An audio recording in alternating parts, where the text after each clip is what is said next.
Hello, my name is Amy Opatz.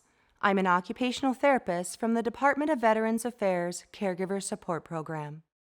The Caregiver Support Program mission statement is to promote the health and well-being of family caregivers who care for our nation's veterans through education, resources, support, and services. We have created a library of short videos to help improve the safety of veterans at home. These videos include tips and skills to support caregivers with providing safe transfers in the bedroom and bathroom. If you would like more information about the Caregiver Support Program, please contact your local VA Medical Center or visit the VA Caregiver Support Program website.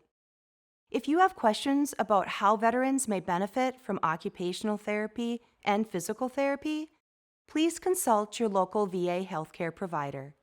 Thank you for caring for our nation's heroes.